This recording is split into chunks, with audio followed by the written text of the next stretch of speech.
Ok. Vamos orar? Agradecer a Deus e pedir que Deus nos conduza, mais um dia estudando a palavra dele. Amém? Pai, nós te agradecemos por mais um dia de vida, te agradecemos pela sua graça, pela sua misericórdia que se renova a cada manhã, misericórdias que são a causa de não sermos consumidos. Vivemos em Ti, estamos em Ti, o Senhor nos sustenta todos os dias. E a Ti a nossa gratidão por isso. Te agradecemos mais uma vez pelo sacrifício de Cristo na cruz do Calvário, na sua morte, na sua ressurreição, na sua obra de nos salvar. Ajuda-nos mais um dia pelo Teu Espírito, nos dê Espírito de sabedoria e revelação, para conhecermos mais da Tua verdade, do Teu Evangelho, da pessoa do Senhor Jesus e do nosso Senhor Jesus como o Teu ungido prometido, que veio e que voltará. E a Ti toda a glória, toda a honra, todo o louvor para todo sempre. Em nome de Jesus. Amém. Deixa eu retomar aqui rapidamente, tentar fazer um resumo aí do que a gente já falou. Nós vimos desde a criação do homem, não foi isso? O homem foi criado à imagem e semelhança de Deus, coroado de glória, de honra, e esse homem foi criado para reinar sobre a criação e representar a glória de Deus sobre a criação. Deus fez um pacto com esse homem. Qual foi o pacto? Coma de tudo, só não coma da árvore do conhecimento do bem e do mal. Toda a palavra de Deus na Bíblia, ela é considerada um pacto, uma aliança. E Deus esperava simplesmente o cumprimento dessa aliança para esse casal desfrutar de toda a bênção de Deus. Mas a maior bênção qual era mesmo? O próprio Deus. O próprio Deus. Na época eles não precisavam de salvação ainda, não é isso? Eles estavam na estrutura do quê? Da glória de Deus, da presença de Deus. E eles foram criados do próprio Deus, Deus sopra o espírito dele, o sopro de fôlego de vida sobre aquele barro, aquela argila, e o homem se torna um ser vivente, cuja a sua origem está não só na terra, mas está no próprio Criador. E toda a vida dele se organizava por causa da sua aliança com Deus. E nós sabemos que eles desobedeceram esse pacto. Eles desconheceram, como Eva foi enganada pela serpente. Adão descreu, não continuou crendo na palavra de Deus e desobedeceu. A partir daí, o coração do homem cai numa morte espiritual, e toda a humanidade está no estado de pecado, separado de Deus. A Bíblia diz: morto nos seus delitos e pecados, tendo a necessidade de ser salvo. E aí Deus, sabendo que o homem não poderia se salvar, Deus promete um ungido de Deus, com diversas formas, não é isso? Queria fazer a obra desse ungido para salvar o ser humano. Salvá-lo do quê? Salvá-lo do engano da serpente, salvar o ser humano do pecado, da quebra do pacto, da desobediência a Deus, da morte espiritual, portanto, da ira de Deus, e salvá-lo da desconexão eterna. Salvá-lo do quê? Da separação eterna de Deus. Então, a religião não pode fazer essa salvação, tudo bem? As obras de justiça não podem fazer essa obra de salvação, por melhores que elas sejam, mas ela não pode salvar o ser humano assim. Deus teve que prometer o Cristo, Deus teve que prometer o ungido de Deus, que iria fazer a obra do verdadeiro rei, que destruiria o verdadeiro inimigo do ser humano, que é a serpente, Satanás. Ele seria o verdadeiro sacerdote que lidaria eternamente, de uma forma absoluta e completa, com o pecado do ser humano. E ele é o profeta de Deus que encarnou a palavra de Deus e reconcilia a humanidade com o Senhor. Então todo aquele que crer na obra de Cristo é salvo. É isso que a Bíblia diz. Salvação é pela graça, a justificação é pela fé na obra de Cristo. Hoje nós vamos ver aqui Jesus, ainda uma ênfase na lição 7. Jesus é o Cristo, mas em que sentido agora? Como nós conhecemos que Jesus é o Cristo? Será que, por mais que a gente fale aqui essa informação, isso é uma verdade para todo mundo? Será que todo mundo entende de uma forma verdadeira que Jesus é o Cristo, o meu Cristo? Será que a obra de Cristo se aplica na minha vida e na sua vida de forma efetiva? quando isso vai acontecer? E aí nós vamos ver uma conversa de Jesus com os discípulos, tá bom? Abra a tua Bíblia em Mateus 16 e vamos ler versículo 13 e 14.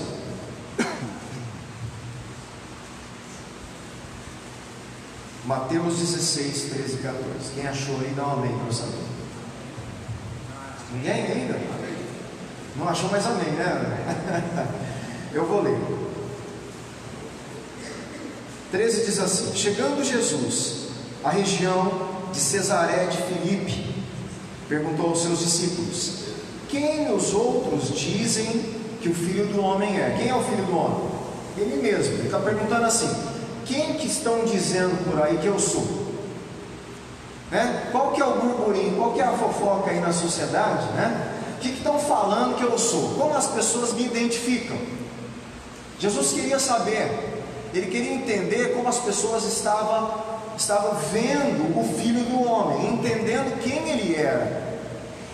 Ele respondeu: alguns dizem que você é João Batista, outros que é Elias, e ainda outros Jeremias ou um dos profetas. Nós vamos ver que Jesus não se satisfaz com essas respostas. Ele não fica feliz com essas respostas, porque ele não era nenhuma destas coisas somente. Mas nós vamos entender por que as pessoas identificaram Jesus com essas pessoas, quais são as obras semelhantes. Mas antes, vamos lá. Chegando Jesus a que região? Volta aí.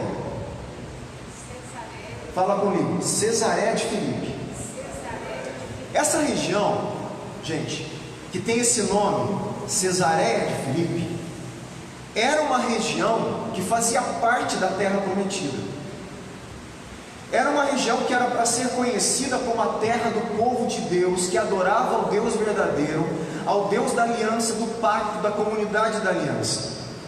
Esse povo, ele se distanciou tanto de Deus, que Deus enviou o cativeiro assírio babilônico, espalhou esse povo, e os impérios foram tomando conta dessa terra, que era a terra do povo judeu, e eles perderam a terra que Deus deu a eles. Perderam porque quebraram o pacto, perderam porque quebraram o compromisso e a aliança com Deus. E essa região era uma região extremamente pagã.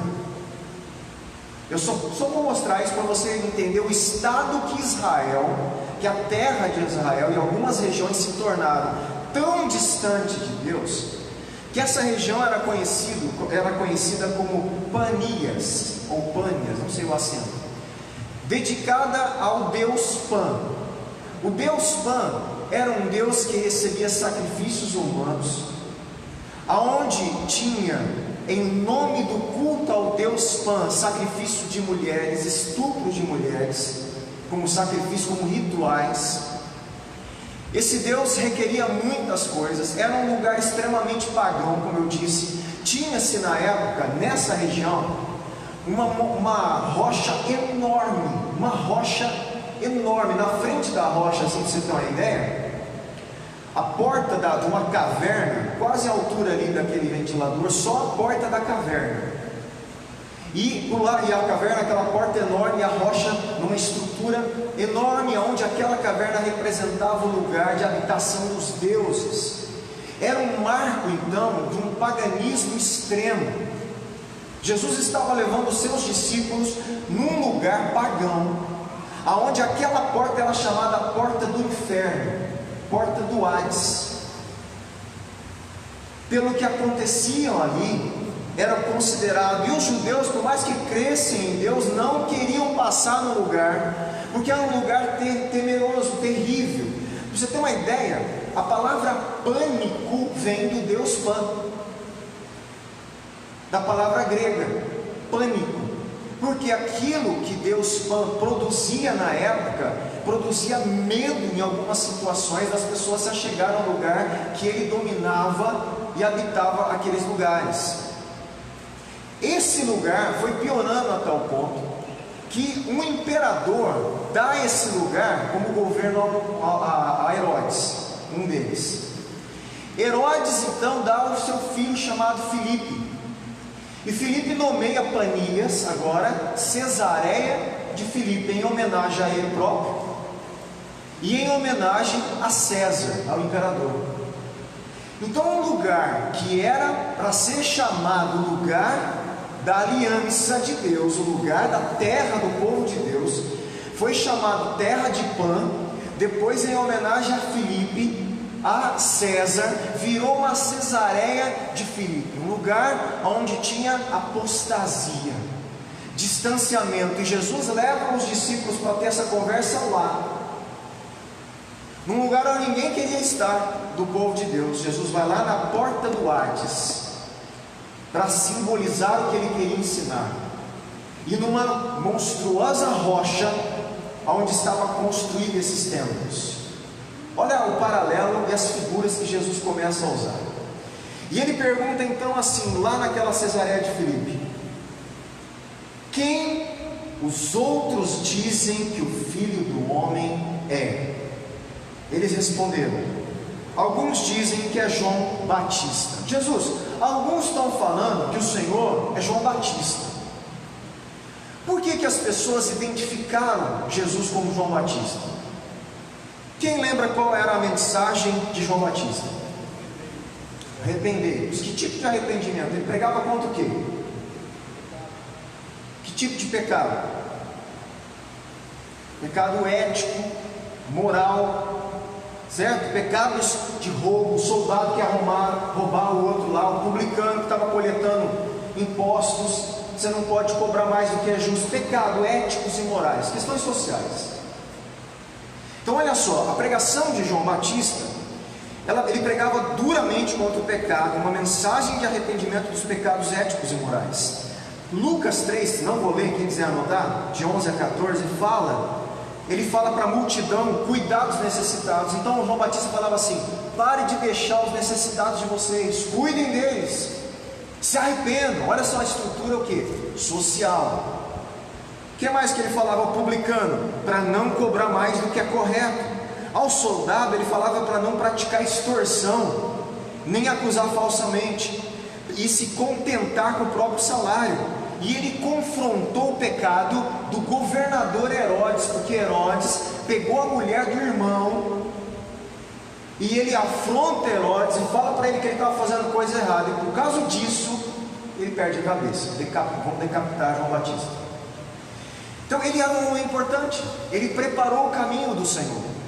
Mas quando as pessoas falam, você é João Batista, Jesus não se satisfaz com a resposta, porque Jesus não era só um mero pregador de questões sociais e éticas. Assim como o Evangelho não é isso. Nós encontramos um monte de gente pregando para as pessoas só questões éticas e morais. Essa não é o Evangelho. Isso é fruto do Evangelho, mas não é o Evangelho. Eu não tenho como pregar para uma pessoa largar os pecados dela antes dela receber o Evangelho, porque ela está morta nos seus delitos e pecados, ela é escrava daquilo. O Evangelho tem que chegar antes, e o Evangelho, salvando a pessoa, ele modifica a parte ética e moral. Mas Jesus não é um reformador social. Nós não podemos falar que estamos pregando o Evangelho se estamos fazendo somente reforma social, reforma ética, política. Isso também é importante. Isso é um resultado da ação do Evangelho na comunidade de Cristo, na igreja. Mas isso não é o Evangelho. Lembra que a boa notícia é que Jesus é o Cristo, a obra dele. Então Jesus não se satisfaz. Não, ele é João Batista. Nós vemos um monte de gente hoje pregando duramente contra o pecado, pastores que pregam duramente contra o pecado, mas enquanto eles não pregaram o Evangelho, as pessoas não deixam o pecado, porque o Evangelho tem que vir antes, para salvar a pessoa do pecado que ela está presa. E aí a questão ética e moral vem como consequência do processo de santificação do Espírito de Deus que salvou essa pessoa, pela justificação gratuita que foi dada a ela. Então nós temos que Entender que a questão ética e moral é muito importante, faz parte do caráter cristão, mas o Evangelho tem que vir antes. A outra identificação foi o seguinte: um é João Batista, o outro foi o quê? Outros estão dizendo aí, Jesus, que você é Elias. Opa! Qualquer um ia achar bom a identificação com Elias, com João Batista. Gente, Jesus falou que João Batista foi o maior dos profetas, maior porque precedeu o Messias, só por causa disso, né? Mas Elias foi um grande profeta do Antigo Testamento. Elias, ele é reconhecido por ser um profeta que operava o quê? Milagres extraordinários. Ele fez de um punhado de farinha, não é? Se tornar um suprimento mais que suficiente para a viúva de Sarepta no tempo de escassez. Elias fez cair fogo do céu, ele orou e Deus mandou fogo do céu.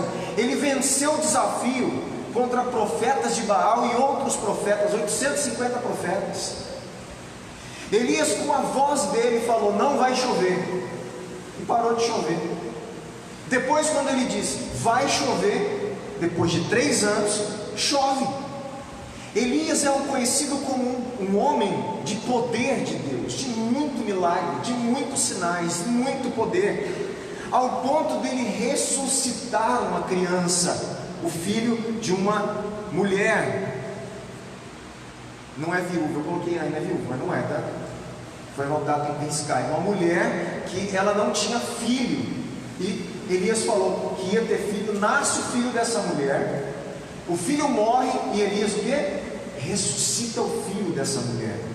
Gente, não seria muito legal se alguém falasse: você é um tipo de Elias? Já pensou que elogio? Só que para Jesus não é suficiente. Ele não é só um homem de poder. Ele não veio para fazer milagres. Ele não veio só para demonstrar poder e sinais miraculosos. Isso não satisfaz o coração de Jesus, porque ele não é alguém, um Elias. Ele é muito maior do que Elias. Ele é muito maior do que João Batista. E quando comparavam Jesus com homens assim tremendos para a gente, estavam rebaixando quem ele era. Então Jesus também não fica satisfeito, apesar de operar milagres, apesar de se identificar com algumas coisas. E essa é uma coisa interessante que eu coloquei aqui. Gente, Jesus tipo Elias é um Jesus procurado pela igreja brasileira. As pessoas querem Jesus para serem curadas, para receber poder de Deus, para ver os sinais miraculosos.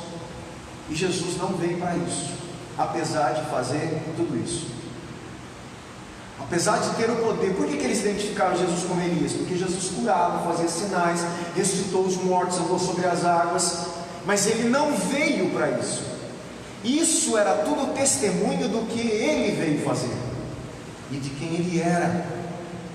E a igreja está pregando o evangelho social, falando que é o evangelho de Cristo, pregando o evangelho de poder, identificando Jesus só como Elias, que vai fazer um monte de sinais e maravilhas. Venham ao poder de Deus, o poder de Deus vai fazer isso, e as pessoas não estão sendo salvas, porque não tem pregado o evangelho. Elias não podia salvar ninguém, dá para entender? Por mais que Elias fosse um profeta de poder, ele precisou ser salvo por Cristo. Por mais que João Batista fosse um homem ético e moral, ele precisou ser salvo por Cristo. Eles não podiam resolver nem os seus próprios problemas, apesar de serem homens de Deus. Vocês estão entendendo o que eu estou falando? A outra identificação. Vamos lá, antes disso aí. Olha só, marca a tua Bíblia em Mateus 16, não sai daí, e vai um pouquinho para Mateus 7. Não vou perder aqui, porque faz parte do contexto, não precisa voltar nesse texto. Mateus capítulo 7.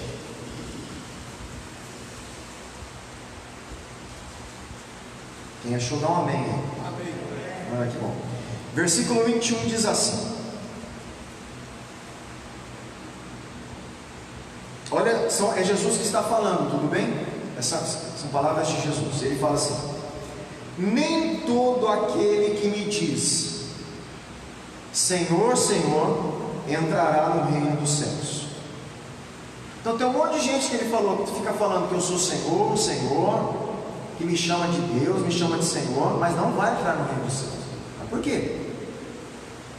Mas apenas aquele que faz a vontade de meu Pai que está no céu. Então quem que vai entrar no reino de Deus? Quem faz a vontade do Pai. Calma que nós vamos estudar em outra lição qual é a vontade do Pai. Tudo bem? Nós vamos esclarecer. O próprio Jesus fala qual é a vontade do Pai. 22. Muitos me dirão naquele dia. Que dia? O dia do julgamento, diante dele, do julgamento final. A hora que todo mundo vai ser julgado diante de Deus, na ressurreição e no julgamento eterno. Muitos me dirão naquele dia: Senhor, Senhor, não profetizamos em seu nome?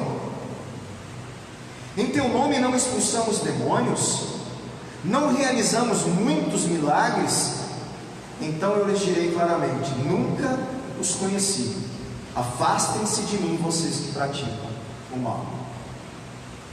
Gente, o que Jesus está falando é muito sério. Ele está falando o seguinte: que pessoas que profetizaram em nome de Jesus não entrarão no reino de Deus. Pessoas que expulsaram demônios em nome de Jesus não entrarão no reino de Deus. Pessoas que fizeram milagres em nome de Jesus não entrarão no reino de Deus, porque essas pessoas não fizeram a vontade do Pai. Isso é sério. Muitos se acham salvos porque falam em Deus, falam no nome de Jesus, faz as coisas no nome de Jesus. Mas não é assim não. A salvação vem em crer na obra de Cristo. Crer de verdade, não é crer, saber da nossa cabeça, é crer aqui dentro. É você ter um encontro de fé com a obra salvadora de Jesus na cruz. Nós vamos devagar. O próximo, uns falam que é João Batista, outro é Elias, e o outro aí? Volta lá. Uns falam que você é Jeremias. O que Jesus tem a ver com Jeremias? Algumas coisas, mas ele também não fica feliz porque chamaram ele de Jeremias. Jeremias é um profeta, um homem de Deus. Ele escreveu um livro chamado Lamentações de Jeremias. Ele era um homem que se compadecia do sofrimento do povo de Deus por quebrar a aliança. Ele chorava. Você sabia que Jeremias é chamado profeta chorão? De tanto chorar, em se comover pelo estado deplorável do povo de Deus. Mas por que Jesus está identificado como Jeremias? Porque Jesus chorou por Jerusalém. Jesus chora em outra situação, se comove, ele se compadece pelas pessoas. Tem um texto que ele fala em Lucas 19:41, Jesus chora por Jerusalém por não reconhecer aquele que trazia paz e prevê a destruição de Jerusalém. Então é óbvio que tem coisas que parecem com Jeremias, porque ele era um homem de compaixão, era um homem que se identificava com a dor das pessoas. Jesus, óbvio que fazia isso, mas ele não era Jeremias. Era rebaixar muito Jesus. Jeremias precisava da promessa do Messias, assim como todos os outros. Jesus não fica satisfeito com essa identificação, porque ele não é Jeremias, nem é um como Jeremias. E aí depois o último, ou um dos profetas. Então João Batista, Elias, Jeremias, ou então Jesus é um dos profetas. Por que um dos profetas? Os profetas, eles ensinavam a lei de Deus, os mandamentos de Deus. Jesus fez isso o tempo inteiro. Os profetas chamavam o povo a retornar para Deus. Jesus estava falando disso. Os profetas anunciavam a palavra de Deus. Jesus estava anunciando a palavra de Deus. Os profetas falavam da salvação de Deus para seu povo. Jesus estava falando disso. Mas Jesus não é um dos profetas, porque todos os profetas falavam dele. conhecemos a Jesus? Quem Ele é? Pela palavra e quando o Espírito Santo nos revela. Nós vamos ver isso ainda no texto. No versículo 15, Jesus continua a conversa, gente. E Ele diz assim: lembra que Ele está conversando com os discípulos, certo? Quem dizem eles lá que eu sou? Aí eles, os discípulos, responderam. Alguns que o Senhor é João Batista, Elias, Jeremias ou os profetas. Aí Jesus fala com eles: e vocês? E vocês? Quem vocês dizem que eu sou? Pedrão, né? O famoso Pedrão, impulsivo.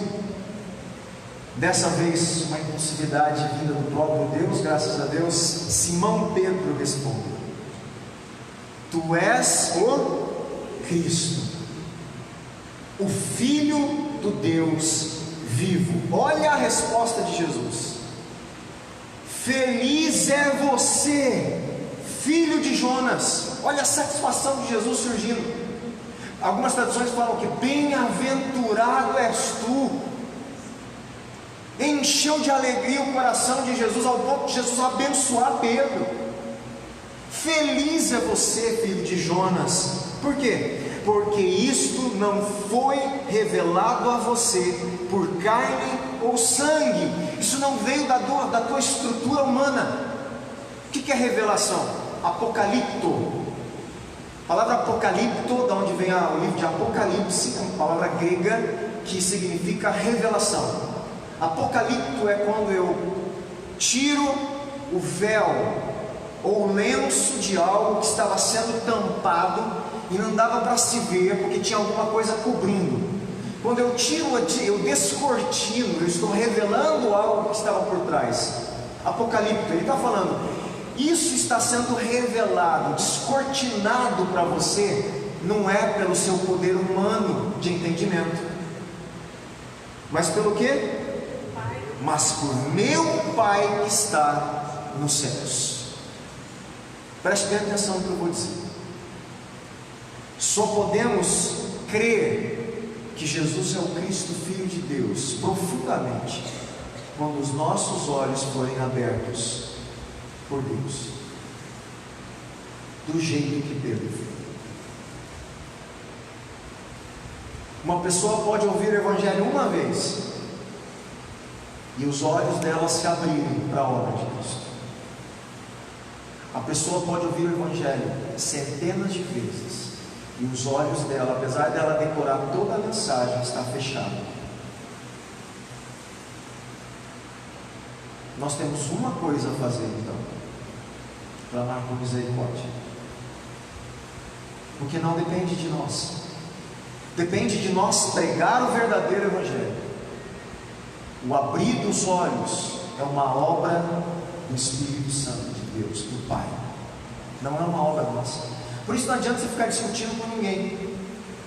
Você sabia? Tem um monte de crente aí que fica querendo discutir com as pessoas e querer convencer, aí causa mais inimizade, porque não dá certo. O Evangelho não tem que ser discutido, ele tem que ser pregado. E se a pessoa não acreditar, nós fizemos a nossa parte, anunciar o Evangelho. Não precisa brigar com ninguém. Eu sei que isso é difícil para a gente gosta de brigar, né? O ser humano. A gente quer convencer que a gente está certo. Mas não é, nós não estamos certos. A questão não é de quem está certo. A questão é: o Evangelho tem que ser pregado.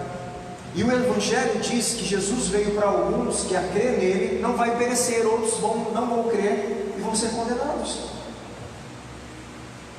O papel de convencimento, de abrir os olhos, de revelar, é do Pai, como foi para Pedro, não é nosso. Não é uma obra nossa, é uma obra do Espírito Santo de Deus. Nós só podemos crer em Jesus como Cristo, Filho de Deus, se os nossos olhos forem abertos pelo próprio Deus. Por isso nós não podemos deixar de pregar o Evangelho, porque a gente não vai saber a hora de cada um. Por isso eu tenho insistido, né? Até o meu baixinho, que eu acho que deve ter dormido lá no fundo já, meu Benjamin, está lá, Jorge? Ah, está ali. Até o Benjamin, 12 anos de idade, já me ouviu pregar. não sei quantas vezes já sobre isso. Ele foi comigo para Joinville, ouviu pregar, foi para outro lugar, agora aqui na segunda-feira foi para Rio Preto e ele está acompanhando. Aí o pai, você vai falar do Evangelho de novo? Né? Filho, até você crer e você pregar o Evangelho. Já está pregando o Evangelho? Bom, então eu vou falar, até você entender que parte do Evangelho é você pregar o Evangelho. Você vai me ouvir falar centenas, milhares de vezes, até o fruto do Evangelho eu ouvir na minha vida, na sua vida. Nós precisamos ouvir, porque a gente não sabe a hora que a ficha vai cair. Porque na verdade, o que ele está incomodado? Com a mesma informação. Eu vou falar de novo a mesma coisa, mas isso não quer dizer que o Cristo se revelou para ele. Eu não sei se ele teve a revelação de Jesus para a vida dele, a obra de Jesus. A minha oração é que o Pai revele a Cristo e ele fala: fui salvo, Jesus me salvou. Entende o que eu estou falando? Jesus não é um dos profetas só. Ele era aquele prometido por todos os profetas. Ele é o Cristo, o Filho de Deus. E nós só podemos conhecê-lo se Deus abrir os nossos olhos. Eu queria lembrar mais um pouquinho, e vou voltar para essa temática lá na frente, no final do estudo. Deixa eu ver o horário que eu vou pôr aqui. O que significa que Jesus é o Cristo? Eu estou voltando só para você entender. Lembra que existem 3 funções que tipificam a função do Cristo no Antigo Testamento. Quais são? Rei, sacerdote, profeta. Cada um desses ofícios lidava com um problema do povo judeu. O rei era aquele que vencia o inimigo de Deus. Eles tinham que estar na guerra, na batalha, para destruir os inimigos do povo de Deus, ok? O sacerdote, qual o problema que ele lidava? O problema do pecado. O povo pecava e precisava que alguém satisfizesse a ira de Deus, provisoriamente, temporariamente. O pecado de Israel fosse coberto para eles não sofrerem o castigo de Deus. O sacerdote levava as ofertas, os holocaustos e o sangue dos animais temporariamente, provisoriamente, para lidar com o pecado, mas não resolvia o pecado, era só momentâneo, só para apontar para o verdadeiro sacerdote. E ele tinha um outro ungido, eram os profetas. O que os profetas faziam? Eles tinham a palavra de Deus para reconciliar o povo com Deus, para voltar à aliança. Esses 3 ofícios, todos eles falharam. O melhor rei foi Davi. Davi pecou. Davi não conseguiu vencer a serpente, porque ele foi enganado por Satanás no pecado. Não conseguiu vencer o pecado e dependia de uma reconciliação eterna. Nenhum deles resolveu o problema do povo de Deus, da humanidade, mas eles tipificavam, eles foram exemplos do ungido. Quando Jesus vem na cruz do Calvário, ele faz o papel do verdadeiro rei, que destrói o verdadeiro inimigo da humanidade, que é a serpente, meu. É Satanás que tenta enganar o ser humano. Você sabe qual é o engano de Satanás? Satanás não aparece de cara feia, né? Assim com o tridente, não é assim, tá? Para os cristãos, ele vem como anjo de luz, Deus diz. Porque ele quer enganar as pessoas, para que nós confiemos na nossa própria força e não na aliança. Foi assim que ele fez com Adão e Eva. Não, Deus falou que vocês vão morrer, certamente não morrerás. Como é que é? Só Cristo salva? Lógico que não. Você diz, olha, você é uma pessoa boa, você é uma pessoa justa, você acha que isso não te salva? Ele vai tentar ludibriar as pessoas e tirar o nosso foco da obra de Cristo. O único que pode destruir esse inimigo era Cristo, e ele o fez no deserto, vencendo Satanás na tentação, e na morte e na ressurreição. Por isso Jesus é o nosso rei. Ele nos conquistou para ele. Ele que reina sobre a nossa vida. Ele é o nosso dono. Ele é o Messias, o Cristo da nossa vida. Ele é o sacerdote que não foi lá fazer sacrifício de animal, não, que morreu no nosso lugar, pagou o nosso pecado, pagou a dívida da humanidade com o Criador. E Ele é o profeta que na sua própria carne nos reconcilia com Deus. Ele é o Messias. Jesus é o Cristo. Meu irmão, você está entendendo o que eu estou falando? Que liberta você do engano de Satanás, que perdoa o seu pecado e te faz filho de Deus. Isso é o Evangelho. É para isso que o Evangelho veio. O Evangelho veio para salvar um homem. O Evangelho não veio para dar carro novo para a gente, por mais que é gostoso ter carro novo. O Evangelho não veio para lidar com os problemas temporais agora. O Evangelho veio para salvar a gente na eternidade. O Evangelho veio para a gente colocar nossa esperança eterna em Cristo e na sua obra da segunda vinda. O Evangelho veio para pregarmos o Evangelho apesar de qualquer situação que enfrentamos. Ele veio nos salvar da nossa condição, da ira de Deus, e nos tornar filhos de Deus. Esse é o Evangelho que precisa ser pregado, a obra de Cristo, que Jesus é o Cristo, Filho de Deus. Amém? Vocês estão entendendo? Não estou entendendo nada, hein?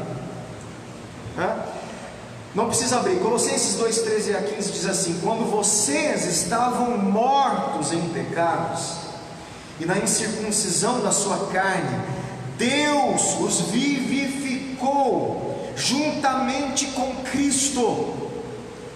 Ele nos perdoou todas as transgressões. Gente, para você ficar vivo de novo, você precisa de Cristo, porque senão o ser humano ele está um morto-vivo.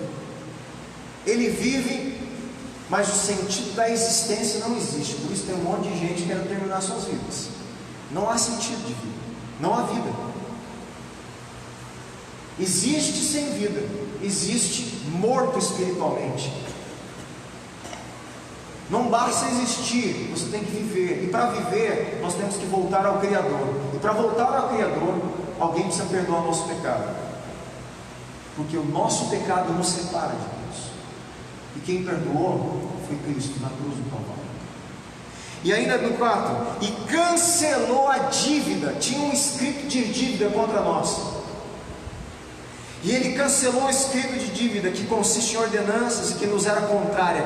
Ele a removeu pregando-a na cruz, e tendo despojado os poderes e as autoridades, fez deles um espetáculo público, triunfando sobre eles na cruz. Aqui mostra que Ele perdoa o nosso pecado, destrói o poder dessas potestades que nos acusam, tira a nossa dívida diante de Deus, nos tornando filhos de Deus. É só a obra de Cristo que conserta isso. Por isso o Evangelho é o poder de Deus para a salvação. O Evangelho é o poder de Deus para a salvação. Só o Evangelho pode salvar. Religião não salva, nem a minha, nem a de ninguém. Por favor, põe isso na cabeça de vocês. Todas as religiões levam a Deus. Esse é um ditado popular. Biblicamente, nenhuma religião leva a Deus, nem a nossa. Porque se alguma religião tivesse o poder de nos levar a Deus, Jesus não precisava ter vindo. Só a obra que Ele fez tem o poder de nos religar, do termo latim, religião, nos religar a Deus. Obra nenhuma tem o poder de nos religar a Deus, só a obra de Cristo. Por isso é uma dádiva da salvação, é uma graça, você não merece nem eu, é uma dádiva de Deus, a obra de Cristo, você só precisa crer. Amém? O fato que Jesus é o Cristo significa que Jesus é o Filho de Deus. Jesus é o Cristo, deixa eu voltar aqui, porque Ele tem resolvido o problema da vida. O problema do ser humano foi resolvido. O restante são problemas temporais. Eu tenho, você tem também. Esses problemas nos afligem, mas ele não é o problema mais. O problema que tínhamos foi solucionado. Esses problemas são temporais. São questões de aflições, afligem a nossa alma, nos entristece, judiam da gente muitas vezes, mas não pode tirar o nosso contentamento do problema que foi resolvido. Por isso nós podemos falar: o Senhor é meu pastor e nada me faltará.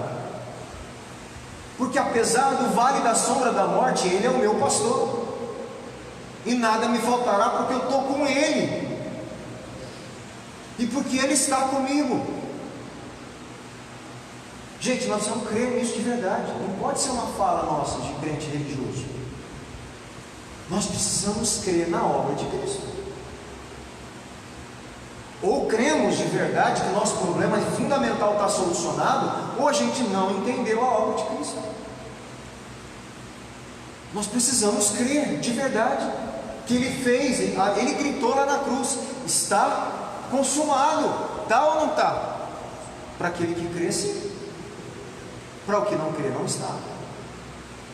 Essa obra ela é eficaz na vida de quem crê. Está consumado para aquele que crê. Paulo viveu a vida em tribulação, mas para ele a obra de Cristo estava consumada. Por isso ele podia prosseguir, levar as chibatadas, apanhar, ser preso, passar fome, ter fartura. Mas ele podia todas as coisas, porque a obra estava consumada. Ele olhava para Cristo, para o que Cristo fez com ele, porque Cristo é o Senhor dele agora.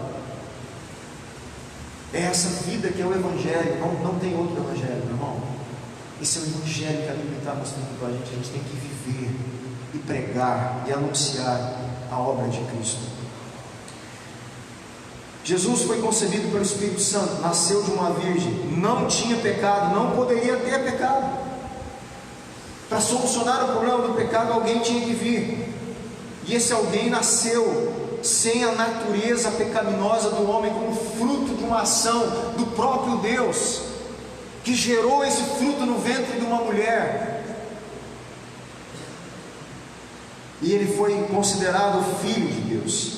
Para que Jesus se encarregasse da sua obra como Cristo, devia vir com um corpo sem pecado, morrer pelo pecado dos pecadores, e deveria ressuscitar. E outra, hein? Detalhe: ressuscitar e não morrer mais, tá? Por quê? Porque tiveram ressurreições na Bíblia, mas as pessoas voltaram a morrer. Lázaro foi ressuscitado, voltou a morrer. Outras ressurreições aconteceram. Elias ressuscitou o menino, esse menino depois com a velhice, sei lá do que, voltou a morrer. O único que iria ressuscitar e não mais voltar a morrer era o Cristo. Só Jesus fez isso. Por isso Jesus é incomparável com aqueles mestres de outras religiões, mestres morais. Gente, por favor, entenda, eu não desconsidero os valores benéficos para a sociedade que homens como Gandhi fizeram. Até Buda, com a filosofia dele de coisas boas, né? Madre Teresa de Calcutá, eles óbvio que fizeram coisas boas. Nós não podemos negar o benefício social que essas pessoas trouxeram, e nem os benefícios sociais que as religiões deles trouxeram. O que eu estou dizendo é que, mesmo tendo esses benefícios sociais, essas pessoas não eram Cristo e não podem salvar o ser humano da eternidade. Essa é a diferença. Eles não eram Cristo e ninguém mais pode ser o Cristo. Deus prometeu um Cristo, um só, que nasceria da Virgem, que pagaria o pecado da humanidade, que iria morrer, ressuscitar e vai voltar. Não tem outro. Por isso Jesus é o Cristo. Ele é o único que pode solucionar o problema da humanidade. O problema, não estou falando do problema ético, moral e político, o problema existencial, o problema fundamental, o problema eterno, o problema espiritual, que é recolocar a gente de volta a Deus, reconciliar a gente com Deus. Tudo isso seria impossível se Jesus não fosse Deus. Portanto, o fato que Jesus se encarnou de tudo isso e encarregou de tudo isso é que Ele é Deus. Jesus era Deus antes de vir como carne. João fala o quê? No princípio ele era o Verbo, o Logos, a palavra que ordenou a criação. A Bíblia diz que essa palavra estava com Deus, e essa palavra era Deus. E essa palavra agora encarnou e habitou entre nós. E todos aqueles que o receberam, deu-lhes o poder de se tornarem filhos de Deus. Jesus não existia na eternidade com corpo, tudo bem? Ele não existia como Jesus na eternidade. Ele existia como a palavra de Deus. E ele vem e, gerado no ventre de uma mulher, ganha formato humano, e nasce o Deus Emanuel. O que significa o Emanuel mesmo? O Deus conosco. Foi prometido que o Messias, filho da Virgem, seria chamado Emanuel, Deus agora na terra, encarnado. Aqui as pessoas que negam a Trindade estão dentro do programa, né? Porque o Emanuel não é o Pai que se encarnou, porque o Pai estava falando do Filho.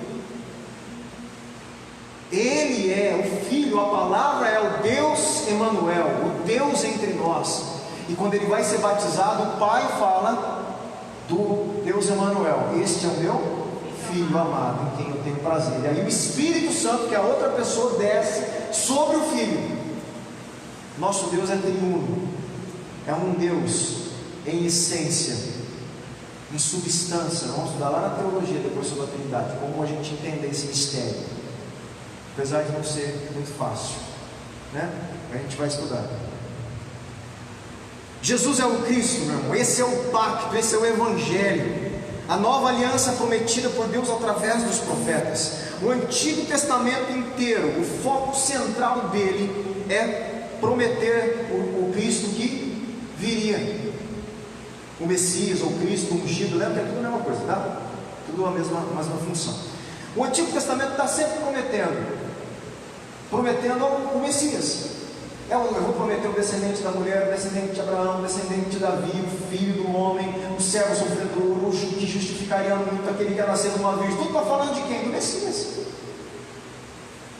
O Antigo Testamento está prometendo, é uma promessa. O Evangelho no Antigo Testamento é uma promessa.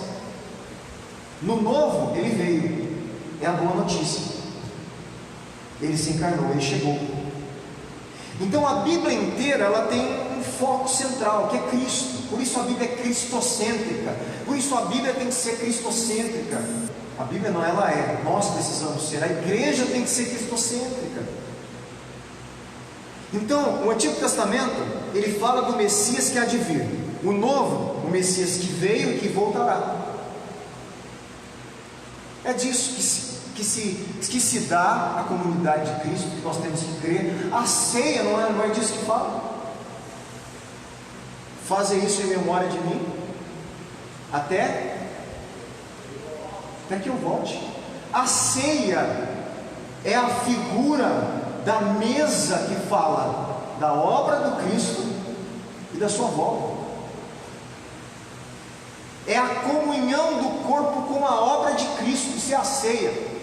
Quando nos tornamos um e declaramos que somos um nele. E em memória disso, até que ele venha. A ceia é algo profundo, que temos que tomar com essa consciência.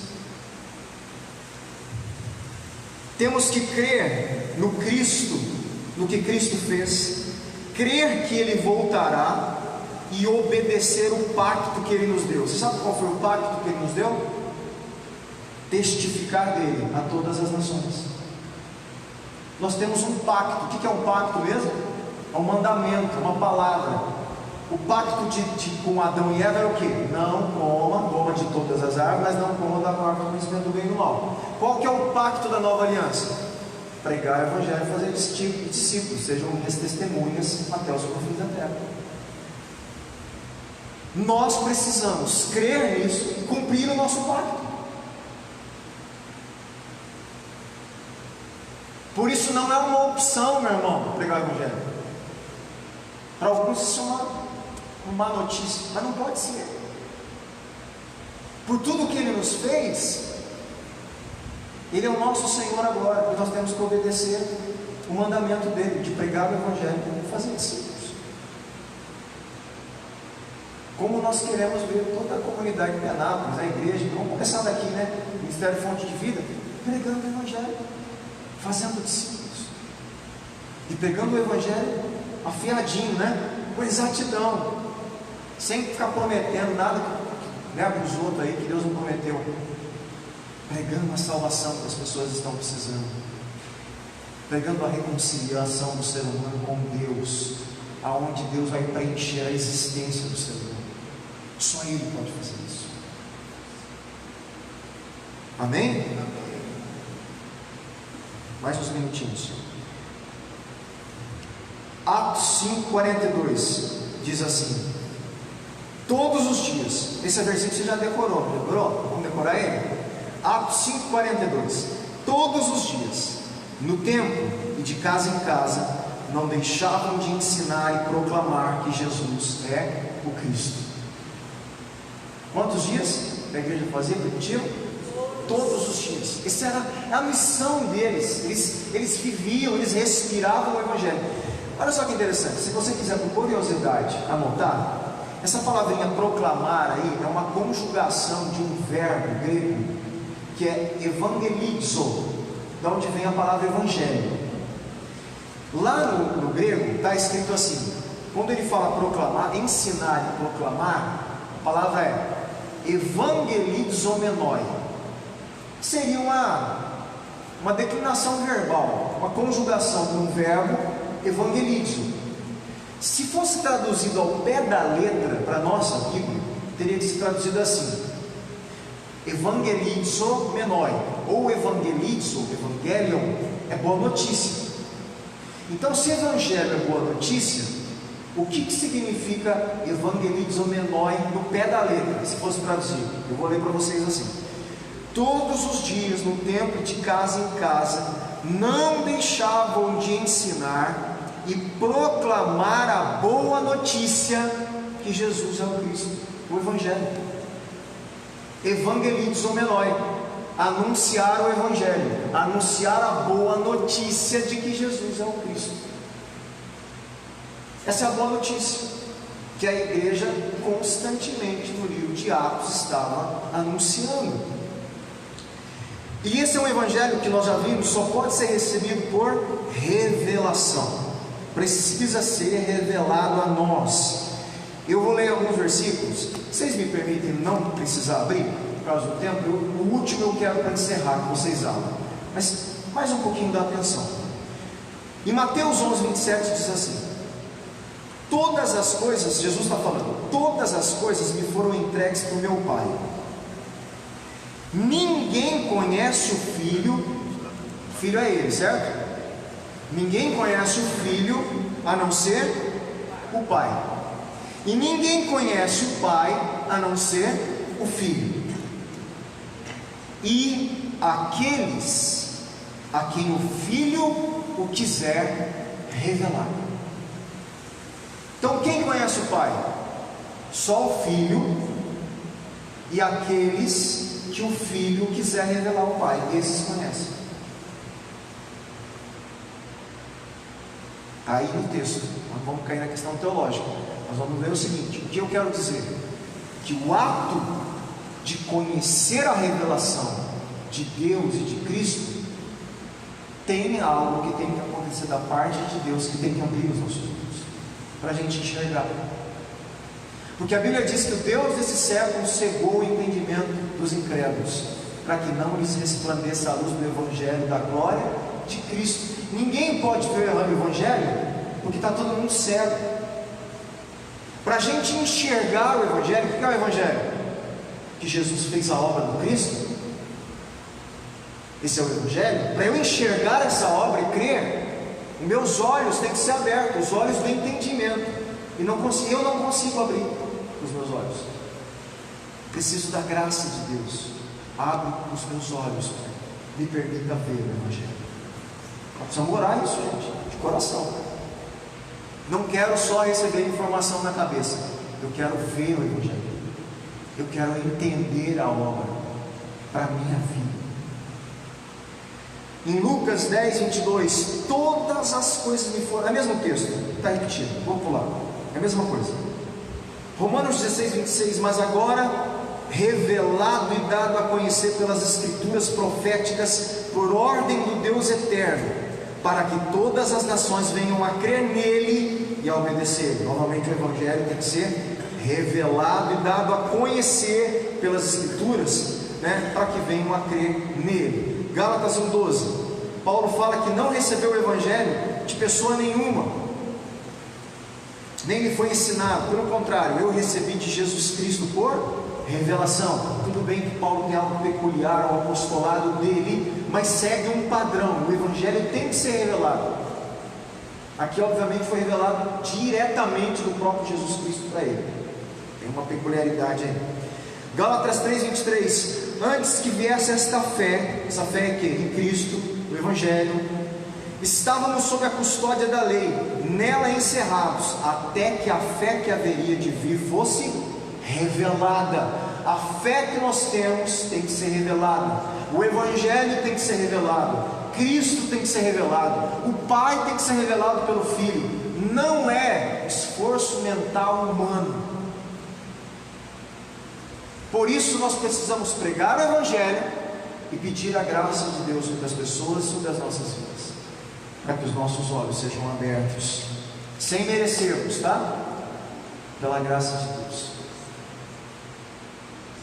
O último texto, pode abrir comigo Efésios 1 para a gente encerrar.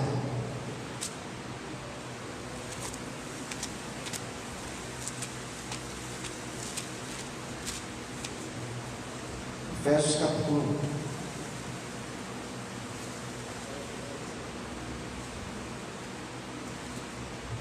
Deixa eu pedir a ajuda de algumas traduções aí. Paulo está orando aqui a igreja, pela igreja de Éfeso, e ele pede algo a Deus pela igreja de Éfeso. É como se eu estivesse orando aqui por vocês, e eu vou pedir algo. Se Paulo estivesse aqui, o que ele pediria?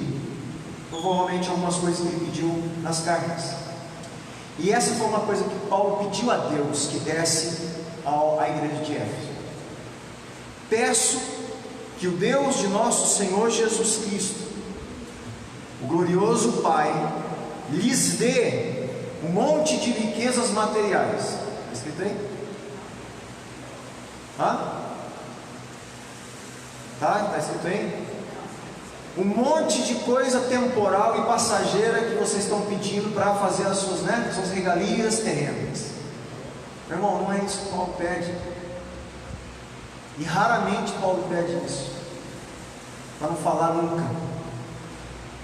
Ele pede que lhes dê espírito de sabedoria e de revelação, no pleno conhecimento dele. Me ajude com alguma tradução diferente. Quem está com a Bíblia aí? Fala alguma tradução que está diferente da minha, para eu ouvir como está tudo. Lhes dê espírito de sabedoria e revelação. Efésios 1:17. Eu falei? Não, perdão, eu errei. Se eu falei 7, eu errei. 17. Vamos lá, está encerrando. Esse aí eu quero todo mundo ler. 1:17. Peço que Deus, nosso Senhor Jesus Cristo, o glorioso Pai, dê a vocês espírito de sabedoria e revelação no pleno conhecimento dele. Uma tradução diferente.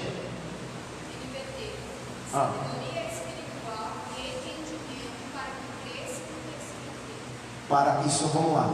Para que cresçam no conhecimento dele. No conhecimento de quem? De Jesus, do Senhor Jesus Cristo. Tá? Essa é uma versão no final interessante. Alguma diferente aí? Quer ler? Quer destacar alguma coisa? Senão eu vou... É diferente a tua? Não? Tem uma que eu vi aqui, como eu fui comparar, tem uma no inglês que eu peguei, que a NVI em inglês, que ele fala exatamente igual no começo. Peço que o Deus nosso Senhor Jesus Cristo, o glorioso Pai, lhes dê espírito de sabedoria e de revelação. Aí ele fala assim: para que vocês possam conhecê-lo melhor. Lógico que está em inglês lá, so that you may know him better, né? Para que vocês possam conhecê-lo melhor. O que é isso então? Pegue esse finalzinho. Nós não vamos conhecer a Cristo por totalidade. O conhecimento de Cristo é uma crescente, é progressivo. Nós não vamos findar o conhecimento de Cristo. Cristo é eterno, o Evangelho dele é eterno. Nós estamos falando de coisas da eternidade, do coração de Deus. O nosso conhecimento, por mais que entendamos o Evangelho e fomos salvos, ainda é pequenininho comparado àquilo que ele é. E Paulo sabe disso, e ele está pedindo: Deus, dê a eles mais revelação, mais sabedoria e conhecimento e revelação, para que eles conheçam a Cristo um pouquinho mais, para que eles conheçam a Cristo melhor do que conhecem agora. Tem outro texto que Paulo fala que ele estava orando para que Cristo fosse gerado, como se fosse um processo constante. É diferente. Qual que é a tua? Não estou ouvindo, é bem alto aí. Para que Deus, nosso Senhor Jesus Cristo, para a glória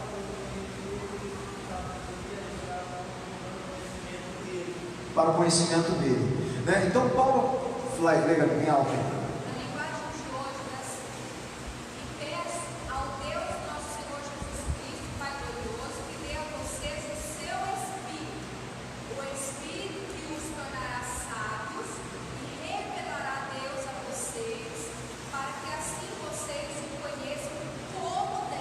Como devem conhecer. O que nós temos que entender? Esse conhecimento é um progresso, um processo constante. Conhecer. Ah, eu já conheço o Evangelho. Você tem que conhecer mais. Já conheço Cristo. Você tem que conhecer mais. Nunca vamos parar de conhecer até que Ele venha e vejamos o que é perfeito, como diz Paulo. Tá certo? Amém? Amém. Jesus é o Cristo. Essa foi a revelação que Paulo, tendo recebeu do Pai, e que nós temos que receber, que os nossos olhos têm que saber, para crermos na obra de Jesus, sermos salvos e cumprirmos o pacto que temos com Ele de pregar essa mensagem às pessoas que estão separadas de Deus e precisam ser salvas. Deus ama a humanidade, por isso essa obra foi feita, e Ele entregou o seu próprio Filho para cumprir toda a obra de Cristo, trazer a humanidade de volta para Ele. E nós, como igreja, temos parte nessa obra, gente. É um privilégio. Nós temos parte na obra de Deus. E a nossa parte é o que? Evangelizo menor, proclamar a boa notícia. E Jesus é o Cristo, o Filho de Deus, que Ele morreu e ressuscitou e vai voltar, e Ele nos reconcilia com Deus. Amém? Amém. Vamos de Jesus, vamos orar? Deixa eu orar, você pergunta. Só para eu tirar, senão tem gente. Tá bom? Vamos orar. Pai, nós te agradecemos pela revelação de Jesus Cristo, Filho de Deus. Pedimos que o Senhor nos dê, como Paulo pediu aqui, que o Senhor nos dê espírito de sabedoria e revelação, para que possamos crescer no conhecimento da verdade, crescer no conhecimento do Evangelho, crescer no conhecimento da obra salvadora de Cristo Jesus nosso Senhor, crescer no conhecimento do Senhor nosso Pai eterno. Que possamos, Senhor, aprofundar em Ti o conhecimento, estar em Ti a nossa vida. E, Senhor, apesar de tudo isso, de tantas questões da nossa vida, circunstâncias que tentam abater e afligir a nossa alma, não nos permita perder o contentamento de Cristo e perder o foco da nossa visão de pregar o Evangelho, que é o poder de Deus para a salvação. Que o Teu nome seja glorificado, Pai. Pedimos em nome do Teu Filho Jesus, nosso Senhor e Cristo. Amém. Deus abençoe meus irmãos. Deixe só o irmão aqui fazer uma pergunta.